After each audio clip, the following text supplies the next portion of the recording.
एक बार की बात है, एक गांव में एक छोटा सा बच्चा रहता था। इस बच्चे का नाम था राजू। राजू बहुत ही मासूम और आदर्शवादी बच्चा था। उसके माता पिता बहुत गरीब थे और उन्हें दिन रात काम करना पड़ता था। राजू का सपना था कि वह पढ़ाई करेगा और अपने माता पिता की मदद करेगा। उसकी यही इच्छा उसे भगवान श्री कृष्ण की ओर ले जाती है। वह हर रोज अपने माता पिता के लिए भगवान की प्रार्थना करता था। एक दिन राजू अपने गांव के पास एक जंगल में घूमने चला गया। वहां जाकर उसने एक अद्भुत और खूबसूरत पेड़ देखा। वह पेड़ उसे बहुत प्रशंसा और शांति की भावना देने लगा। राजू अपने आप को खुशनुमा महसूस करने लगा।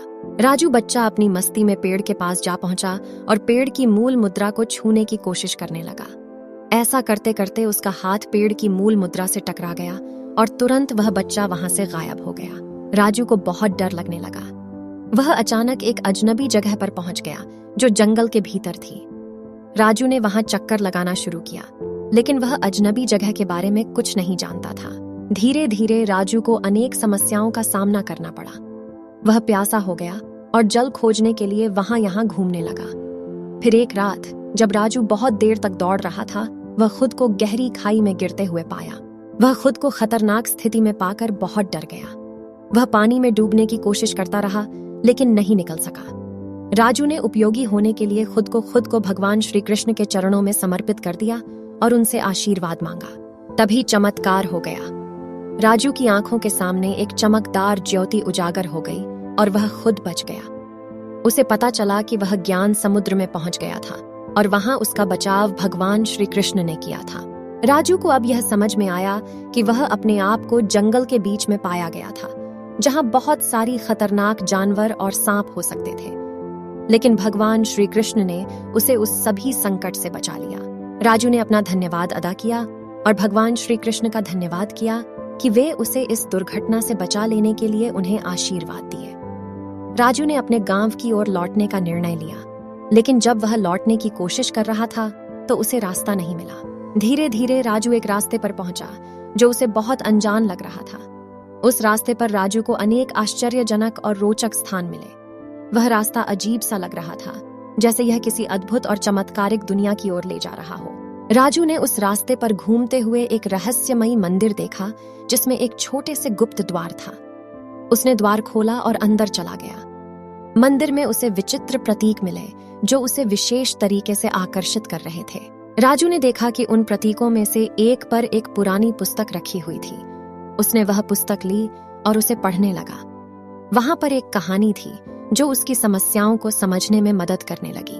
कहानी बताती थी कि एक बच्चा जंगल में खो गया था और भगवान श्री कृष्ण ने उसे संकट से बचाया। राजू को लगा कि वह बच्चा ही है जो भगवान श्री कृष्ण ने उसे संकट से बचाया था। राजू ने अपनी शक्तियों पर विश्वास किया और भगवान श्री कृष्ण की मदद से वह उस अजनबी रास्ते से बाहर निकल गया।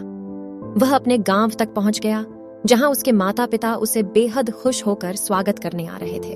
राजू ने अपने आप को भगवान श्री कृष्ण के आशीर्वाद में आभारी माना और अपने बचाव की कथा बताई। उसके माता पिता ने वहीं तक कहानी सुनी और बहुत आश्चर्यचकित हुए। राजू ने विचार किया कि उसे अपने सपनों का पालन करना है और भगवान की प्रार्थना और आशीर्वाद की महत्वपूर्णता को सदैव याद रखना है। वह अपने पढ़ाई में मेहनत करने और अपने परिवार की सहायता करने का वचन लिया।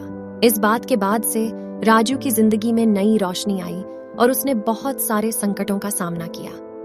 वह एक अच्छा शिक्षार्थी बना और अपने सपनों को पूरा करने के लिए कठिनाइयों का सामना करने के लिए तत्पर रहा।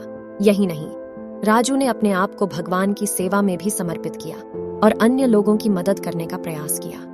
उसकी मेहनत, संघर्ष और निरंतर प्रार्थना ने उसे उन सभी मुश्किलों से बाहर निकाला जो उसे जंगल में फंसने के बाद मिली थी। इस रूप में भगवान श्री कृष्ण की कृपा से राजू ने अपनी आत्मा के सभी मंदिरों को जीत लिया और सच्ची सफलता प्राप्त की। उसकी कठिनाइयों से भरी यात्रा ने उसे आदर्श और धैर्यपूर्ण बनाया और उसे एक सच्चे भक्त का रूप दिया। इस कहानी से हमें यह सीख मिलती है कि जीवन में आने वाली समस्याओं और परेशानियों का सामना करने के लिए हमें अपनी शक्तियों पर विश्वास रखना चाहिए और भगवान की आराधना करनी चाहिए। भगवान के आशीर्वाद और निरंतर प्रार्थना से हम सभी मुश्किलों का सामना कर सकते हैं और अपने जीवन को सफल बना सकते हैं।